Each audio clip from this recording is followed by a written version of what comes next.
Kung saan si Sarah Labati pinalayas, Hmm. pinauwi sa isang super ultra electromagnetic saucy place. Mm.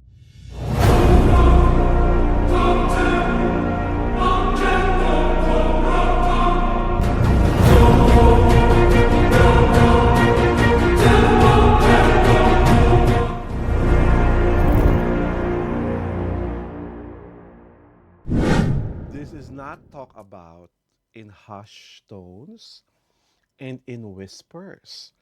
Ang ingay-ingay, ang kalat-kalat. At bakit ito makalat? Kasi ang mga involved ay, friends ni Ultra Grabe ka Maldita. naman. Not Diba? even. This is a Kitty Show. Ako po si Alwin Ignacio, the diva that you love. Kasama ko ang aking kumaring Ultra Maldita. Hi, this is Alex Brosas. At ang pag-uusapan po natin ay ang unfortunate incident kung saan si Sarah Labati, of French-Moroccan descent, pinalayas, Mm. pinauwi sa isang super ultra electromagnetic saucy place. Mm-mm. Tama ba, kumare? Ano bang nangyari? Pakikwento. Kasi, di ba si Sarah, Mm. she attended a ball, Okay. yung magazine, sponsored by a magazine, di ba? A glossy magazine sponsored a ball Mm-mm. where Sarah, Was Sarah was one in of the attendance. attendees. One of the Oo. attendees. Oo. So, ano yun? Creme de la creme, Mm. di ba? Who's who? Manila's finest. Oo, ang Manila's mga- 1%. Oo, ang mga galawan. Mhm. So why was she there? So, Who's wala. who's who ba?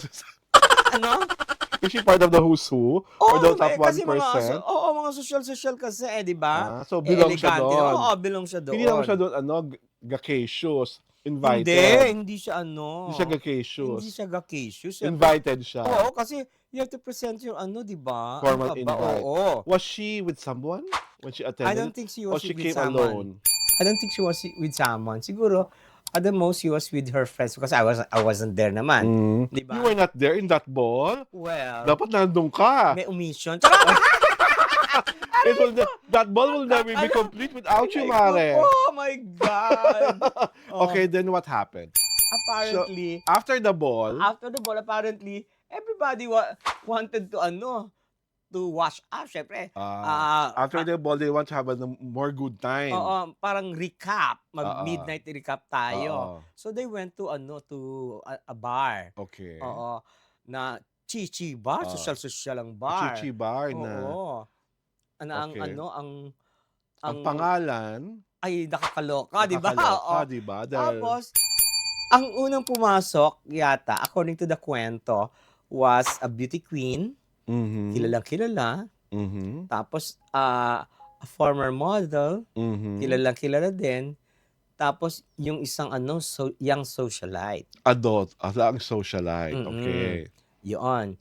Tapos, biglang dumating yung isang anak ng politiko na controversial. Asayon. Asayon niya. Asayon entered the bar. Enter the bar. And who is the Asayon close to among the first 3 characters you Yung enumerated? yung young socialite. The young socialite. Okay. Young socialite. Close Biglang- as in, question. Close as in, they are in a relationship now or Before. they were in a relationship? Before. They were in a relationship. Okay. Apparently, they were in a relationship before. Okay. Ngayon, biglang enter the dragon si Sarah. Okay. So, naloka. Parang medyo naloka yung socialite. Naloka. Yung young socialite. Mhm. Parang naloka siya. Why is she here? Parang ganun ang drama niya, di ba? Tapos, tumayo siya. Mhm. She went to her dad.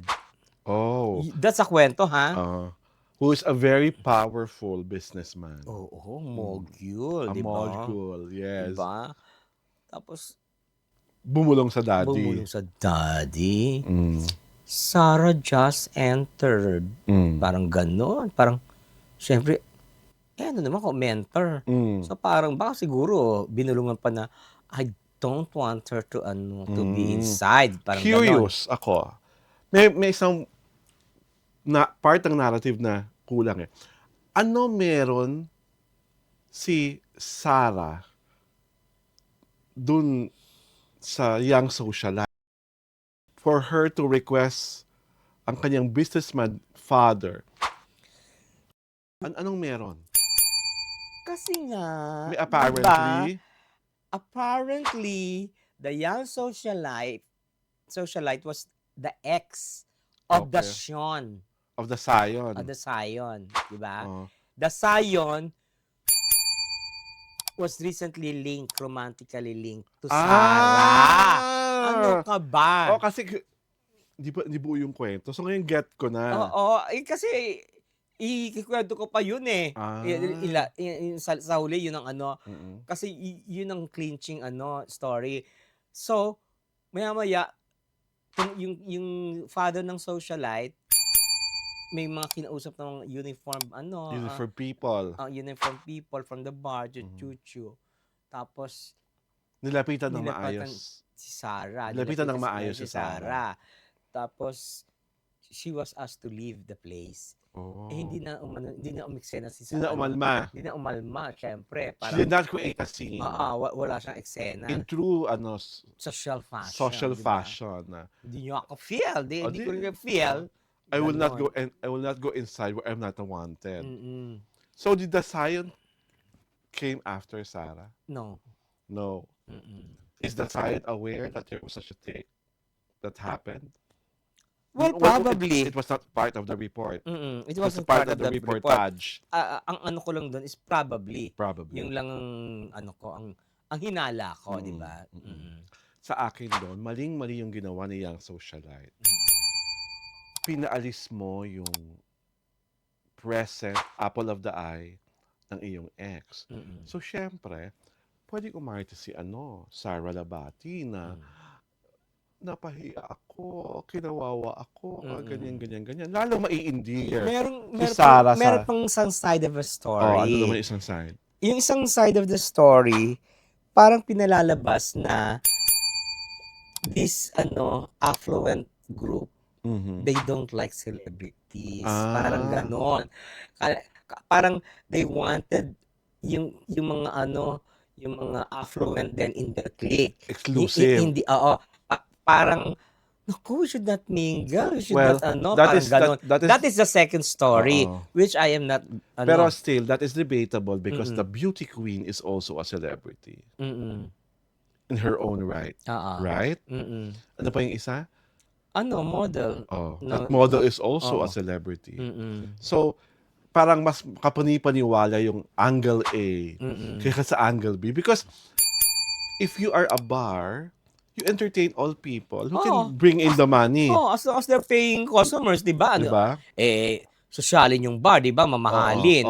Di ba, Diba? ganun And I'm lang naman sure yun. Labati has money to spare. At saka hindi if I were Labati, I would ask kung why am I being escorted out? Di ba? Kasi may nalabag ba akong house rule? May nalabag ba akong I would like to believe, we can speculate, maybe she asked. And then when she heard the reason why, she decided just to get out and keep quiet. Because that's how they are supposed to behave. Hindi naman siya starletic na parang tsaka may eksena. aral naman yan si Sarah. She comes from So a ako, I decent commend family. her for acting like that. Because if that was on somebody else, Diyos ko, die. she would create a scene. Because wala akong ginagawang masama sa inyo, bakit ako pinakikialaman dito? At saka it will put the bar in a bad light. Bad light, yes. Diba? Kasi ganun pala Not dito. unless Very discriminatory pala dito. pwede kasing mag-discriminate if the persons in question are owners of the bar. Nagkataon na doon sila, they want to keep the place private with just their friends. Pwedeng ganun ang twist, di ba? Ganun ang bale. Pero ako, nagtataka lang ako, kung ayaw nila kay Sarah in the first place, why make her enter? Di ba ganun lang naman yun? Dapat pagbago pa lang pumasok. I'm sorry, this is for limited lang po. Kasi na pa, puno na. Tapos may mga VIP po kaming May super, dadating. parang may Diba? super VIPs. Yung gano'n. Oo nga eh. di, naanuhan yung embarrassment ni Sarah, di ba? Well, Kasi dapat obviously, ganun ang hindi mo ginawa. natin kakilala yung mga cast of characters. Malicious yung intent. Mm. Di ba? Why would you do that? And also, the young socialite is obviously bitter until now. Oo, di ba parang, Because if they have been if she has been long separated with the Sion, what is the point of just because you heard that this is the new side chick or play thingy, bothered ka? oo. Baka naman mas maganda kay Sarah kay young Uy, socialite. maganda yung Maganda rin social. yung young socialite. Oo. Mas maganda pa kay Oo, Sarah. kaya lang siya, mas maliit siya kay Sarah. Mas Ah, matangkad si Sarah eh. Sa well, tingin ko ha. mm, Oo. Pero yung face, ay talagang Castilian, ang mm. beauty. Eh pero si Sarah, obvious di ba pag French, tingin mo pa lang, my God, French oo, Moroccan. iba na yung Iba na yung dating. So, ang Kitty Show po, Miss Sarah Labati, if you are watching, bukas po ang aming pinto. Baka gusto mo magpadala ng official statement. O kaya, pwede ka maupo dito sa gitna namin. Pagkwentuhan natin ang iyong unfortunate incident. Dahil dyan, inibitan po namin kayo mag-subscribe sa aming Diario Tirada YouTube channel. And of course, you can watch the Kitty Show also sa aming Facebook page. We are on every Saturday and Sunday at 4 p.m. This is Alvin Ignacio, the diva that you love. Together with me is my kamaring Ultra Maldita. Hi, this is Alex Brosas. And thank you so, so much for making our season 19 a happy, and exciting one. Happy Saturday to all!